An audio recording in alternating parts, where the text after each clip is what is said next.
kuniga kaliidha. Haga ta'e kanatti nagadhaa jechuudha. Baay'ee miti. جبات ونور ركعي إلهي يا صمدي محمدي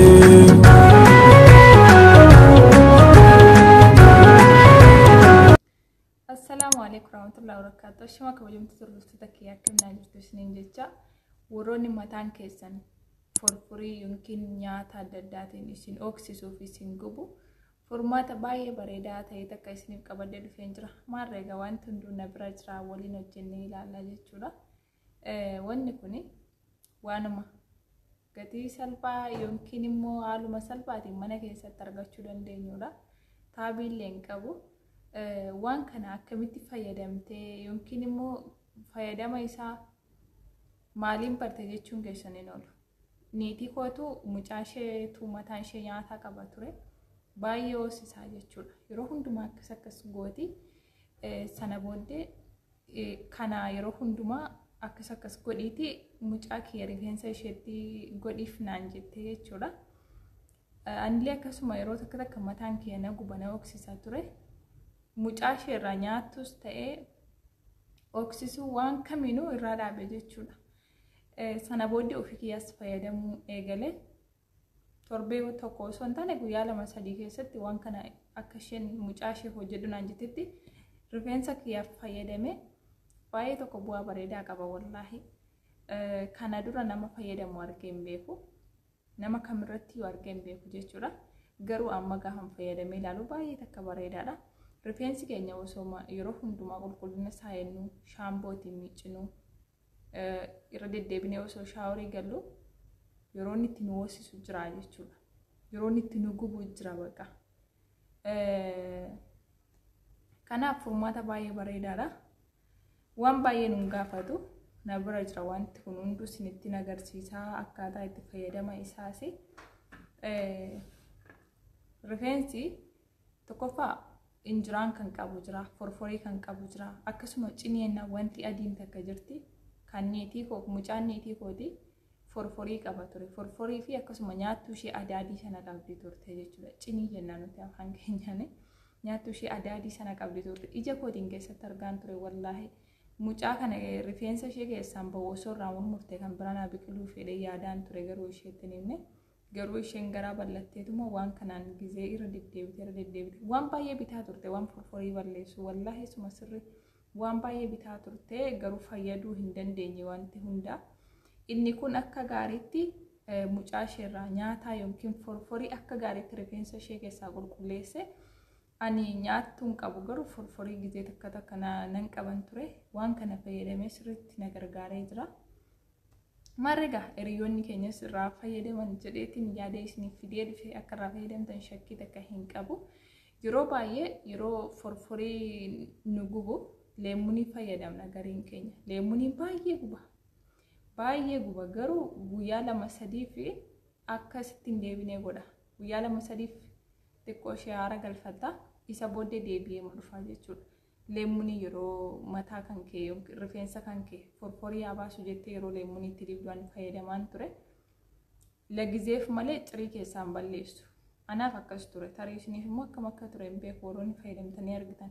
Marreega maaltu nu barbaachisaa jechuun keessaniin oolu. Isinitti agarsiisa waan kana wallaaltanii. Wanni kun maalidha laata? Shamarran gola madaamii keessa hojjettan hundi keessanuu ni beektu jedheetii yaada. Kun bichaan ga'a miti ga'a. Kalii jedhama wanti kuni. Kaliin kan ittiin nyaata yeroo hojjennu nyaatatti daballee hojjennudha. Bishaanni kun maal irraa akka hojjetame asumarra jira jechuudha. Kuduraa adda addaa irraa hojjetame. Namni kana wallaaltanii jirtanii. Kun bichaan ga'a miti ga'a. Wanti nu barbaachisu kan biraallee ni jira. Bishaan illee ni barbaachisa. Kaliidhaa bishaanii kana bichaa miti kan biraallee kan nu barbaachisu ni jira. Kanallee qabaachuu qabnaa jechuudha waan kana. Okay. Waan kana akkamitti fayyadamuu dandeenya? Agam takka walitti dabaluu qabna kan jedhu sirriitti ilaallee fayyadamuu qabna. Yoo kalii kana baay'isne fuula keenyaaf gaarii miti. Anamma yeroo jalqabaa dibadheen ture mataan kee xiqqoo waan gubuuf jecha na oksisa yerootti jechuudha. noksisa kalii kana itti baay'iseetini takkatu mana keessaa balleessuudha. Kalii kana itti baay'iseen fayyadame. Xiqqoo ishee fuula kiyya irratti shifna jedhee jechuudha addanaa. Yoo baay'ate gaarii miti.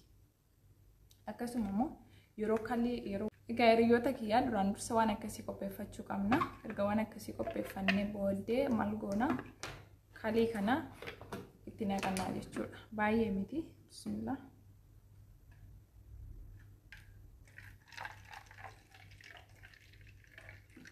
In baay'isu hagi kun ni ga'a jechuudha. Maaliif guutuu fayyadamuun barbaanne waan ta'eef haguma kanaa jechuudha. Yaani muraasuma kuni bishaanidha. Bishaan qulqulluudha.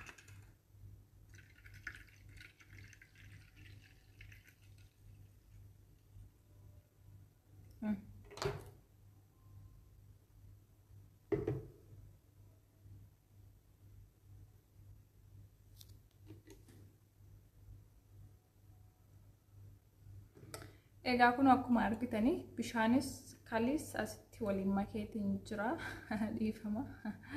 Kan addin isaa kanaadha.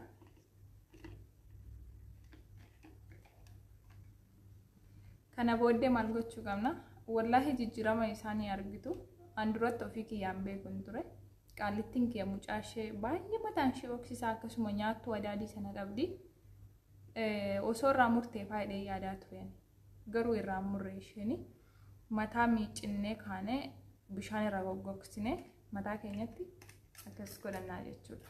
Akkasitti goonee kanaan itti goggodhannee raannee jiidhaa isaatti filannaa jechuudha. Kanatti nannee jiidhaa isaatti filla.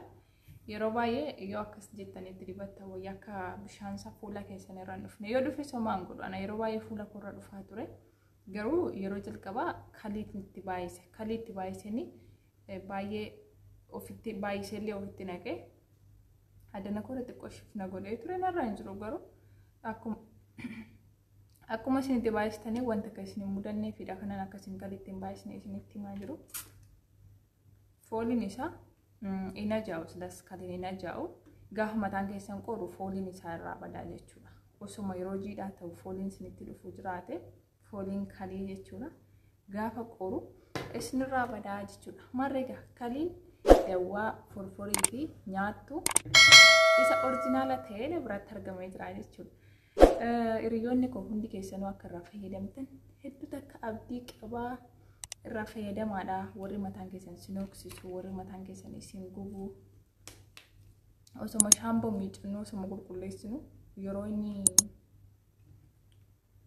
forforii yookiin nyaattu akkasuma haala gubaa irraan kan ka'e yeroo hundaa yoo miicuu baannellee yeroo inni itti nu rakkisu jira.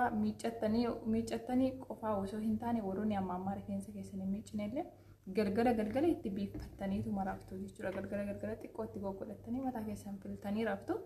Sana booddee akka gaariitti isiniif qulqullaa shakkii takka hin qabu.